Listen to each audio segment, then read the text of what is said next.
అందరికీ నమస్కారం అండి. బాలు ఫోన్లో ఉన్న శివ వీడియోని డిలీట్ చేసేసి బాలు ఫోన్ని కొట్టేసి వీడియో ద్వారా వాళ్ళిద్దరిని ఇంట్లో నుంచి బయటికి గెంటేయాలనుకున్న రోహిణికి ఊహించని షాక్ ఇవ్వబోతుంది మీనా. అసలు ఇదంతా ఎలా జరుగుతుందనేది ఈరోజు ఈ ట్విస్ట్లో తెలుసుకుందాం. చివరి వరకు స్కిప్ చేయకుండా చూసేయండి.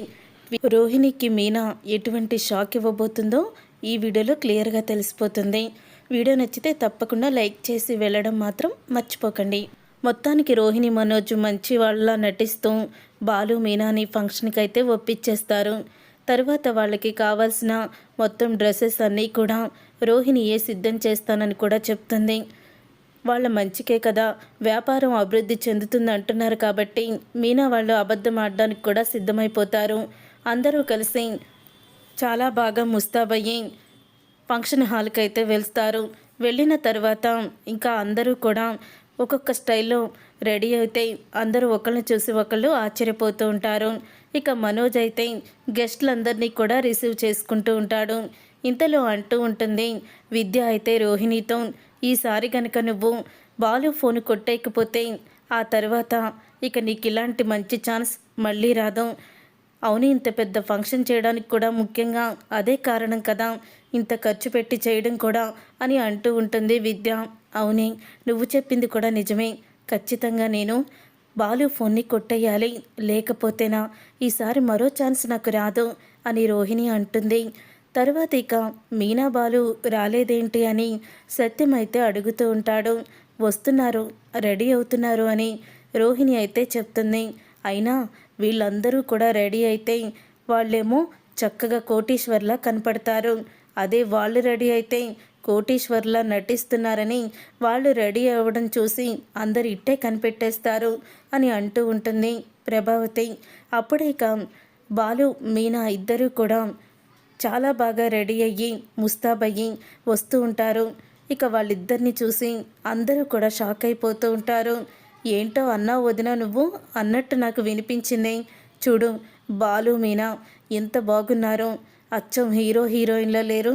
నిజంగా బాలు ఆ కోటేసుకొని అలా నడుచుకుంటూ వస్తూ ఉంటే ఎవరో రిచ్ అబ్బాయి నడుచుకుంటూ వస్తున్నట్టే ఉంది. పెద్ద బిజినెస్ మ్యాన్లా ఉన్నాడు. మనోజ్ గడు ముందు బాలుయే బాగా కనిపిస్తున్నాడు. ఒకవేళ మనోజ్ గడిది కాదు ఆ ఫర్నిచర్ షాపు, బాలుదంటే అందరూ నమ్మేస్తారు అని అంటూ ఉంటుంది కామాక్షి. అలాగే మీనా, మీ ఇద్దరు కోడల్ని మించిపోయిన అందం మీనాది.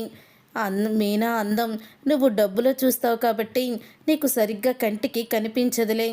అదే మీనా కోటీశ్వర్లు ఇంటి నుంచి వచ్చిందనుకో, అప్పుడు మీనా నీకు ఏ చీర కట్టుకున్నా అద్భుతంగా ఉంటుంది. ఇప్పుడు నేను పొగిడినా నీకు అర్థం కాదు అని కామాక్షి అయితే ప్రభావతితో ఒక ఆట ఆడుకుంటుంది. అప్పుడే ఇక ప్రభావతి అయితే అంటూ ఉంటుంది, అయినా ఎంత కాకికి తెల్ల రంగు పూసిన కాకి కాకే కదా అని చెప్తూ ఉంటే ఆ కాకిని కన్నది కూడా ఒక కాకే అని గుర్తుపెట్టుకో. బాలుని నువ్వు అనే ప్రతి మాట కూడా తిరిగి నీకే కొడుతుంది.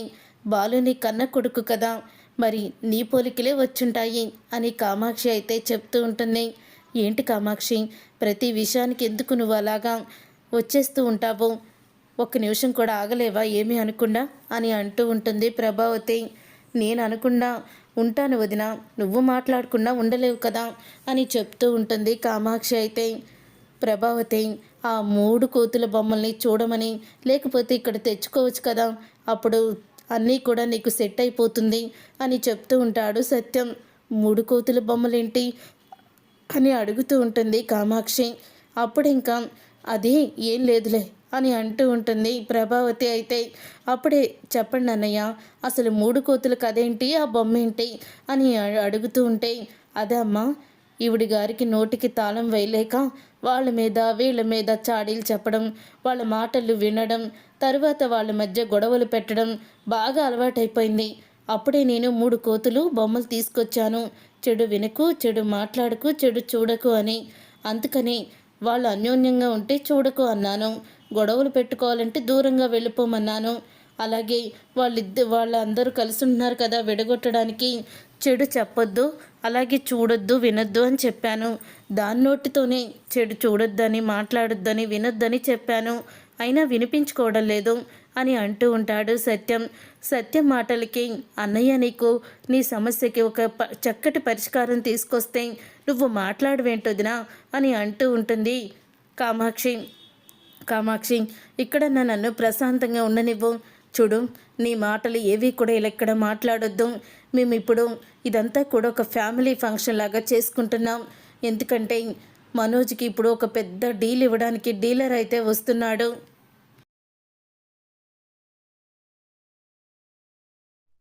ఆ డీలర్ గనక మనోజ్ నచ్చితే ఖచ్చితంగా మనోజ్కి కోట్లలో డీలర్షిప్ ఇస్తాడు. ఇంకా మనోజ్ ఎక్కడికో వెళ్ళిపోతాడు. ఎక్కడికో అంటే కొంపదీసి మలేషియా కానీ వెళ్ళిపోడు కదా అని అంటూ ఉంటుంది కామాక్షి. కామాక్షి అని అంటూ ఉంటుంది ప్రభావతి కోపంగా. పెళ్ళికి ఎలాగో రోహిణి వాళ్ళ పుట్టింటి వాళ్ళు రాలేదు, మరి ఇప్పుడన్నా వచ్చారా అని అడుగుతూ ఉంటుంది కామాక్షి. అప్పుడే ఇక ఆ మాట విని రోహిణి అయితే మా పుట్టింటి వాళ్ళ గొడవ ఎందుకులే అంటే వాళ్ళ పనుల్లో వాళ్ళు బిజీగా ఉంటారు, మీకు తెలిసేనా ఇదంతా మాట్లాడుతున్నారు, ఇక్కడ ఇంటి విషయాలు ఏమీ కూడా మాట్లాడడానికి వీల్లేదంటే ఎందుకంటే ఇది మా బిజినెస్కి సంబంధించిన పార్టీ కూడా, అందుకని ఇంట్లో విషయాలు ఏమీ కూడా ఇక్కడికి తేవద్దు, బాలుని ఇప్పటి వరకు అదే చెప్పి ఆపుతున్నాము అని అంటూ ఉంటుంది రోహిణి. అప్పుడే కామాక్షి అయితే అంటే ఈ రోహిణి ఈసారి కూడా తన పుట్టింటి వాళ్ళని పిలవలేదు, నాకు అర్థమైపోతుంది, వదిన నీతో మాట్లాడాలి, ఒకసారి పక్కకి రా అని కామాక్షి అయితే ప్రభావతిని పక్కకి తీసుకువెళ్ళి ఇలా అంటూ ఉంటుంది. ఏంటొదినా, రోహిణి ఏం చెప్పినా కూడా నువ్వు అంత గుడ్డిగా నమ్మేస్తావేంటి? మొన్న పెళ్ళికి కూడా తను ఏం చెప్పింది, తనే బట్టలు తీసుకొచ్చి మనోజ్కి పెట్టి ఇదే నిశ్చితార్థం లగ్న పత్రిక ఫంక్షన్ అన్నీ కూడా చెప్పేసింది ఒకసారి. ఆ తర్వాత పెళ్ళికి వస్తారనుకున్న వాళ్ళు రాలేదు. తర్వాతేమో మెళ్ళో పసుపు తాడు మార్చేటప్పుడు మా నాన్న ఫ్లైట్ ఎక్కుతున్నాడు, దిగేశాడు, ఎక్కేశాడు అని నీతో చెప్పిన రోహిణి అరెస్ట్ అయ్యి జైలుకి వెళ్ళిపోయాడని చెప్పేసింది సింపుల్గా. మరి అలాంటి రోహిణి నా దగ్గర ఇప్పుడు కూడా అలాగే ఇంటి విషయాలు వద్దంటుందంటే ఏదో నిజాన్ని దాచిపెడుతుంది అని అంటూ ఉంటుంది కామాక్షి అయితే ప్రభావతితో. నువ్వేదో ఇది ఆలోచించుకోవాల్సిన విషయమే, లేకపోతే ఖచ్చితంగా మళ్ళీ ఏదో ఒక రోజున బాధపడాల్సి వస్తుంది అంటూ ఇక చెప్తూ ఉంటుంది కామాక్షి. నువ్వు చెప్పింది ఒక పక్క నిజమే అనిపిస్తుంది కామాక్షి, కానీ మరి మనోజ్కి 25 లక్షలు ఎక్కడి నుంచి వస్తాయి ఫర్నిచర్ షాప్ పెట్టుకోవడానికి? వాడికి ఎవ్వరూ కూడా బయట అంత అప్పు ఇవ్వరు. అలాగే ఇల్లు తాకట్టు పెట్టుకుందామంటే ఇల్లు పత్రాలు నా దగ్గరే ఉన్నాయి, మరి బయట వాళ్ళేమో ఏదైనా షూరిటీ పెడితే కానీ డబ్బులు ఇవ్వరు. మరి అలాంటప్పుడు మనోజ్ గారికి డబ్బులు ఎక్కడి నుంచి వస్తాయి? వాళ్ళ అత్తగారు వాళ్ళ మామగారే పంపించుంటారు డబ్బులు అని అంటూ ఉంటుంది ప్రభావతి. నువ్వు చెప్పింది కూడా కరెక్టే వదినా, కానీ ఈ విషయం నువ్వు తొందరగా తేల్చుకోవాలి. ఇప్పుడు వెళ్ళి నువ్వు రోహిణిని అడుగు, వాళ్ళ దుబాయ్ మావయ్యని ఫోన్ నెంబరు, తను ఎలా తడబడుతుందో చూడు. తను తడబడితే మాత్రం ఖచ్చితంగా ఏదో తప్పు చేస్తుందని ఆ విషయం మనం తెలుసుకోవాలి అని అంటూ ఉంటుంది కామాక్షి. తర్వాత ఇక రోహిణి దగ్గరికైతే వస్తుంది ప్రభావతి. అమ్మ రోహిణి, కనీసం మీ మలేషియా మావయ్యకైనా ఫోన్ చేయొచ్చు కదమ్మా నువ్వు అని అంటూ ఉంటుంది ప్రభావతి. అప్పుడే చేశానత్తయ్య, మావయ్య బిజీగా ఉన్నారు, రాలేకపోయాను అంటున్నారు అని అంటూ ఉంటుంది రోహిణి. ఇదేంటమ్మా, నీకు సంబంధించిన ఎటువంటి శుభకార్యాల్లోనూ మీ పుట్టింటి వాళ్ళు కనీసం చెయ్యి కూడా వేయడం లేదు, అసలు ఏంటో నాకేమీ అర్థం కావడం లేదు అని అంటూ ప్రభావతి అయితే రోహిణికి ప్రశ్నల మీద ప్రశ్నలు వెలిసి షాక్ ఇస్తూ ఉంటుంది.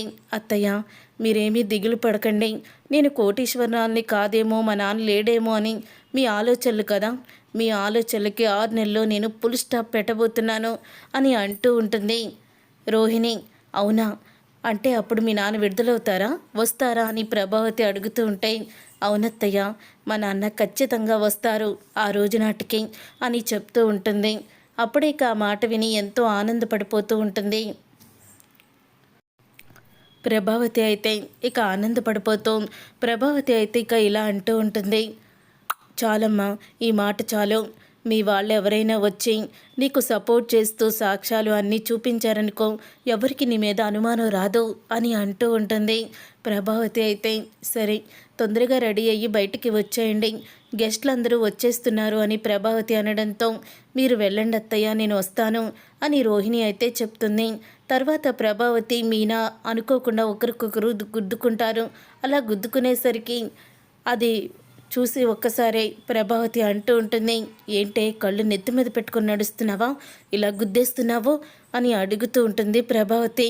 అమ్మా ఏం మాటలమ్మా అవి, ఇక్కడ చాలా డీసెంట్గా ఉండాలి, నువ్వు మీనాని పట్టుకొని తిడుతున్నావని తెలిస్తే ఎవరొకళ్ళు పోలీస్ కేసు పెట్టేస్తారు, అప్పుడు మీనా లోపల ఉంటుంది, నువ్వు జైల్లో ఉంటావు అని అంటూ సత్యం అయితే షాక్ ఇస్తూ ఉంటాడు ప్రభావతికి. ఇక సత్యం మీనాని కదిలించుకోవడం మానేస్తుంది. తర్వాత ఇక మీనా వాళ్ళైతే ముస్తాబయ్యి చాలా అందంగా రెడీ అయ్యి ఉంటారు. ఇంతలో రోహిణిని పిలవమని చెప్పి మనోజ్ అయితే మీనాని పంపిస్తాడు. అప్పుడే ఇక రోహిణిని పిలవడానికి మీనా అయితే రోహిణి గది వైపుకి వస్తూ ఉంటుంది. అప్పుడే ఇక విద్య అయితే అంటూ ఉంటుంది రోహిణితో, నువ్వెలాగైనా సరే బాలు ఫోన్ని కొట్టేయాలి, దాంట్లో ఉన్న వీడియోతోనే మనం మొత్తం కూడా ముందుకు వెళ్ళగలము అని అంటూ ఉంటుంది విద్య. నువ్వు చెప్పింది నిజమే, ఆ శివగాడిని అరెస్టు చేయించి మీనా బాలుని కూడా పోలీస్ స్టేషన్లో నిలబెడతాను అని అంటూ ఉంటుంది రోహిణి. రోహిణి విద్య మాటలు విని మీనా షాక్ అయిపోతూ ముందు ఆయన ఫోన్లో ఉన్న వీడియో ఏంటో తెలుసుకోవాలి అని అనుకుని ఇక వెంటనే బాలు దగ్గరికి వెళ్ళి మీ ఫోన్ ఒకసారి ఇవ్వండి అని అడుగుతూ ఉంటుంది మీనా. అప్పుడే ఇక బాలు అయితే తన ఫోన్ని మీనాకైతే ఇస్తాడు. ఇచ్చిన తర్వాత ఇక మీనా అయితే మొత్తం ఫోన్ అయితే చెక్ చేస్తూ ఉంటుంది. అలా చెక్ చేస్తూ ఉండగా మీనాకి శివ వీడియో అయితే దొరుకుతుంది. అప్పుడే వీడియోని ఓపెన్ చూస్తూ ఉంటుంది మీనా. వీడియోని చూసి షాక్ అయిపోతుంది, ఫోన్లో ఉన్న వీడియోని చూసి షాక్ అయిపోతూ ఉంటుంది మీనా. ఇక షాక్ అయిపోతూ అంటే ఆ రోజు గుణాతో చేతులు కలిపి మా తమ్ముడు శివాని అత్తయ్య దగ్గర డబ్బులు కొట్టేశారనమాట. అసలు ఎందుకింత పని చేశాడు వీడు, ఈ విషయం అత్తయ్యకి తెలిస్తే ఏమవుతుంది అని అనుకుంటూ షాక్ అయిపోతూ ఉంటాడు. ఇంతలో ఇక రాజేష్ అయితే ఫోన్ చేస్తూ ఉంటాడు బాలు ఫోన్కి. అప్పుడే ఫోన్ లిఫ్ట్ చేసి రాజేష్ అయితే అంటూ ఉంటాడు, రే శివగాడిని ఇప్పుడే చూశానురా, వాడు పూర్తిగా మారిపోయాడు, నిజంగా నీలో వచ్చిన మార్పే వాడిలో కూడా వచ్చింది. శివ వీడియోని ఎక్కడ మీనా అలాగే మీ అత్తగారు బాధపడతారని వాళ్ళకి కూడా చెప్పకుండా వాళ్ళ మాటలు ఎన్నన్నా కూడా పట్టించుకోకుండా శివ వీడియోని మాత్రం నీ దగ్గరే దాచిపెట్టుకున్నావు, వాళ్ళు బాధపడతారని ఆలోచించావు. మీ అమ్మ కంటపడితే ఇక శివని ఊరుకోదని చెప్పి మీనాని మాటలు అంటుందని మీ వాళ్ళెవ్వరికీ కూడా చెప్పలేదు. నిజంగా నువ్వు ఆ రోజు ఆ పని చెయ్యకపోవడమే మంచిదిరా, అందుకనినేమో ఈరోజు శివ పూర్తిగా మారిపోయాడు. ఇక నువ్వు ఆ వీడియోని డిలీట్ చేయడమే కరెక్టు, వీడియోని డిలీట్ చేసేసాయి అని అంటూ ఉంటాడు రాజేష్. అప్పుడే ఇక ఆ మాట విని బాలు మంచితనాన్ని తెలుసుకొని మీనా అయితే ఇక చాలా ఎమోషనల్ అవుతుంది. నాన్న చూస్తూ ఉన్నావు కదా, ఆయన నీకులాగే మా గురించి ఆలోచిస్తున్నారు, నువ్వు వెళ్ళిపోయాక మమ్మల్ని అనాథనలు చేసి ఒంటరి వాళ్ళని చేసి వెళ్ళిపోయావని నాకు నీ మీద చాలా కోపం వచ్చింది నాన్న, ఏడుపు వచ్చింది. ఇప్పుడు నా భర్తని చూస్తూ ఉంటే నువ్వు వెళ్ళిపోయి నా భర్తని నా జీవితంలోకి తీసుకొచ్చావు నాన్న, తీసుకొచ్చావు. అసలు మొదట్లో ఇలాంటి వాడిని ఎందుకు పెళ్లి చేసుకున్నాను భగవంతుడా అని అనుకున్నాను, కానీ ఇక నేను ఏ పేదవాడిని చేసుకున్నా ఇంకెవరినైనా కూడా సంబంధం వెతికినా ఇంత మంచివాడు నాకు దొరుకుండడు అని అంటూ మీనా అయితే ఇక అడుగుతూ ఉంటుంది. అసలు ఈ వీడియో ఉందని రోహిణికి ఎలా తెలుసు? రోహిణి ఈ వీడియోని అత్తయ్యకి చూపించి ఇంట్లో గొడవ సృష్టించి మమ్మల్ని ఇంట్లో నుంచి బయటకు గెంటేయాలని ప్లాన్ చేసినట్టుంది. లేదు, ఈ వీడియోని రోహిణికి నేను దక్కనివ్వను అని వెంటనే ఆ వీడియోని మీనా డిలీట్ చేసేస్తుంది. అలా మీనా వీడియోని డిలీట్ చేయంగానే బాలు అయితే అక్కడికి వస్తాడు. మీనా ఏం చేస్తున్నావు అని అడుగుతూ ఉంటాడు. అప్పుడే ఇక మీనా అయితే బాలుని కౌగిలించుకొని ఇక చాలా ఆనందపడుతూ ఉంటుంది. ఏ మీనా ఏంటిదంతా అంటే నేను ఈ కోట్లో అందంగా కనపడుతున్నానా, అందుకే కదా నువ్వు నన్ను కౌగిలించుకున్నావు అని బాలు మాట్లాడుతూ ఉంటే, అవునండి మీ మనసు అందం, మీరు అందం, మీ మంచితనం, మీ మనసు, ఇక మీరు ఎంత గొప్పవాళ్ళంటే నా మాటల్లో సరిపోదు మిమ్మల్ని పొగడడం అని అంటూ మీనా అయితే చెప్తూ ఉంటుంది. ఏంటి మీనా, మీ ఆయన్ని తెగ పొగిడేస్తున్నావు అని కామాక్షి అయితే అక్కడికి వచ్చి అంటూ ఉంటే, ఏం లేదు పిన్ని గారు, ఇలాంటి దేవుణ్ణి వరంగా ఆ దేవుడు ఇచ్చాడు కదా అని నేను ఇప్పుడు అనుకుంటున్నాను అని మీనా అయితే చెప్తుంది. నిజంగా మీ జంట అద్భుతంగా ఉంది. మీరు ఈ డ్రెస్సులో ఇక కోటీశ్వర్లా కాదా అని ఎవ్వరికి కూడా అనుమానం రాదు. అసలు వాళ్ళందరూ కోటీశ్వర్లని చెప్తున్నారు కానీ వాళ్ళ ముందు ఇక మీరే కోటీశ్వర్లా కనపడుతున్నారు. వెళ్ళాక మా బాలుకి దిష్టి తీయమ్మ మీనా, బాలు ఈ బ్లాక్ కోట్లో ఎంత ముద్దొస్తున్నాడో అని అంటూ ఇక కామాక్షి అయితే అక్కడ కొంచెం సేపు తనైతే జోకులు వేస్తూ కామెడీ చేస్తుంది. తర్వాత ఇంకా విద్య అయితే బాలు ఫోన్ని ఎలాగైనా కొట్టేయాలని ఒక పక్క ప్లాన్ చేస్తూ ఉంటుంది. ఇంతలో ఇక మీనా అయితే బాలు ఫోన్ని ఛార్జింగ్ పెడుతుంది కావాలని. ఇక ఛార్జింగ్ పెట్టిన తర్వాత అప్పుడే ఇక విద్య అదైతే చూస్తుంది. చూసి వెంటనే వెళ్ళి రోహిణికి అయితే చెప్తుంది, బాలు ఫోను ఛార్జింగ్ పెట్టాడే, అక్కడ ఎవ్వరూ కూడా లేరు, ఇదే మంచి అవకాశం, పద వెళ్దాం అని అంటూ ఉంటుంది విద్య. అప్పుడే ఇక రోహిణి అయితే బాలు ఫోన్ కోసం ఇక వస్తుంది. వచ్చిన తర్వాత ఇక బాలు అయితే ఫోన్ తీసుకుంటుంది. తీసుకొని మొత్తం వీడియోని చెక్ చేస్తుంది. ఎక్కడ కూడా బాలు ఫోన్లో వీడియో అయితే కనిపించదు. రోహిణికి ఇక కనిపించకపోయేసరికి షాక్ అయిపోతూ ఉంటుంది. ఇదేంటి, బాలు ఫోన్లో వీడియో ఉందని ఆ గుణ చెప్పాడు, నాకు ఒక వీడియో కూడా కనిపించట్లేదేంటి అని అనుకుంటూ ఉంటుంది. రోహిణి షాక్ అయిపోతూ అప్పుడే ఇక షాక్ అయిపోతూ ఉండగా ఇంతలో మీనా అయితే వస్తుంది. మీనా వచ్చి, ఏంటి మా ఆయన సెల్ ఫోన్ని ఏదో తనిఖీ చేస్తున్నట్టున్నావు అని అడుగుతూ ఉంటుంది మీనా. అప్పుడే ఇక రోహిణి అయితే, ఏం లేదు మీనా, ఛార్జింగ్లో పెట్టుంది, ఎవరో కాల్ చేశారు, అందుకే ఎవరిదబ్బా అని ఆలోచిస్తున్నాను అని అంటూ ఉంటుంది రోహిణి. అవునా, ఇది మా ఆయనదే రోహిణి, ఇలా ఇచ్చేసాయి అని చెప్పి ఫోన్ అయితే తీసుకుంటుంది. ఫోన్ తీసుకొని, రోహిణి ఇక్కడేం చేస్తున్నావు, ఈ ఫోను ఛార్జింగ్లో పెట్టి ఉంది, ఫోను వినపడిందా నీకు స్టేజ్ మీద ఉన్నదానికి అని అడుగుతూ ఉంటే, అదే నా ఫ్రెండ్ విద్య పిలిచిందని వచ్చాను. సరే మీనా, పద ఇక్కడే నుంచున్నావేంటి అని అంటూ ఉంటే, ఏం లేదు రోహిణి, నువ్వు నాకు సొంత చెల్లిలాగే కనపడతావు, మన ఇద్దరు వయసులు ఒకటే, కానీ మన ఇద్దరం తోటి కోడలము, నువ్వు పెద్ద కోడలివి, నేను చిన్న కోడల్ని, అయినా ఎప్పుడు వరుస పెట్టి అక్క అది ఇది అని పిలుచుకోము, కానీ నువ్వు నాకు సొంత అక్కలాగే.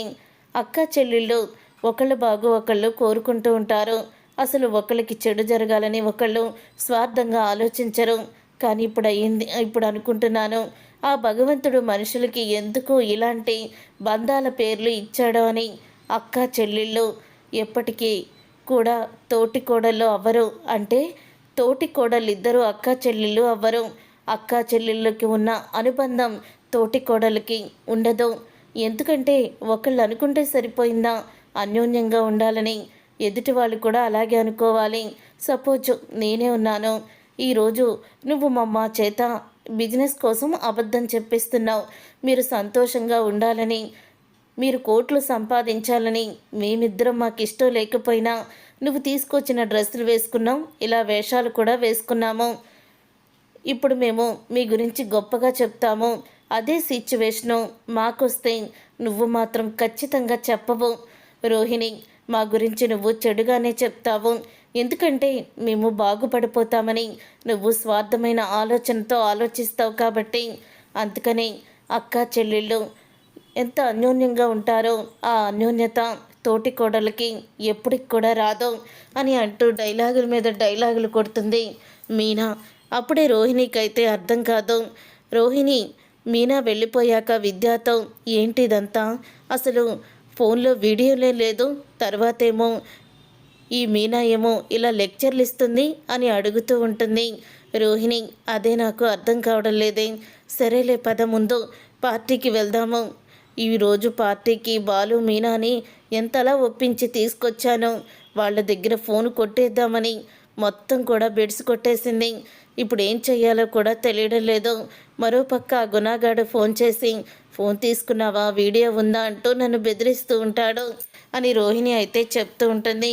అలాంటిదేమీ జరగదులే, నువ్వేమీ కంగారు పడుకో అని అంటూ విద్య అయితే రోహిణిని స్టేజ్ మీద దగ్గరికి తీసుకువెళ్తుంది. తర్వాత ఇక మనోజ్ అయితే రోహిణిని అడుగుతూ ఉంటాడు, రోహిణి, బాలుగాడు అసలు ఆ డీలర్తో నిజంగానే చెప్పడు కదా అని భయపడుతూ ఉంటే, చెప్పడులేండి, మీకులాగా స్వార్థంగా ఆలోచించడం అని రోహిణి అయితే తిరిగి మనోజ్కి డైలాగ్ కొడుతుంది. చూసారుగా ఫ్రెండ్స్, రాబోయే కథలో ఖచ్చితంగా ఇలాగే జరగబోతుంది. మరి ఇలాగే జరగాలని మీరు కోరుకుంటే తప్పకుండా వీడియోని లైక్ చేయండి. మీరు చేసే ఒక్క లైక్ మాకు ఛానల్ని ఎంతో సపోర్ట్గా ఉంటుంది. ఛానల్లో 10 మందికి ఈ వీడియో అయితే షేర్ అవుతుంది.